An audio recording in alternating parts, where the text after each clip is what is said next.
hand-to-hand combat on the seas off Israel.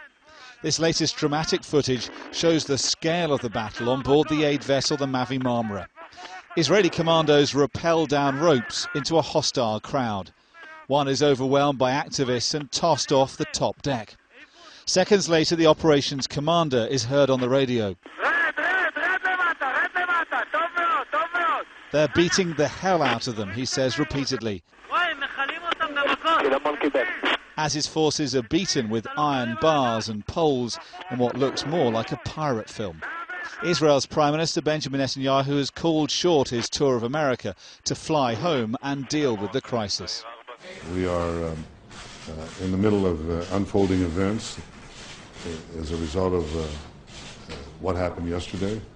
I explained to the Prime Minister that I would have to cut my visit short and go back to Israel.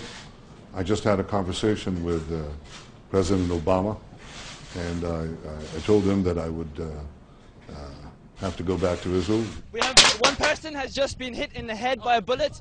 We think we have one person has been killed. Condemnation is mounting in Israel for an operation clearly unprepared for what was waiting on board, and an incident that's left Israel condemned around the world.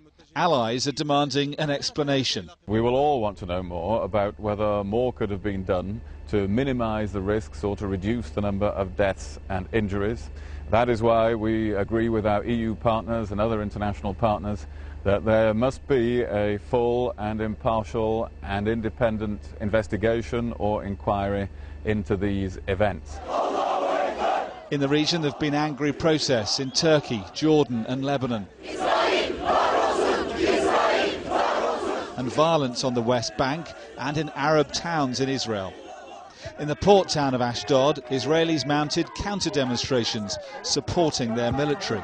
Ordinary Israelis have turned out to show their support for their military, but this operation has been criticised widely in Israel for being bungled and for handing Israel's enemies a PR coup.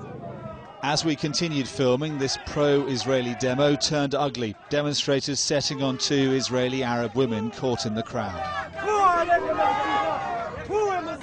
There have been similar scenes in the north of the country. Tensions are mounting as Israel struggles to contain the fallout of its bungled operation. Dominic Waghorn, Sky News, Ashdod Port, Israel.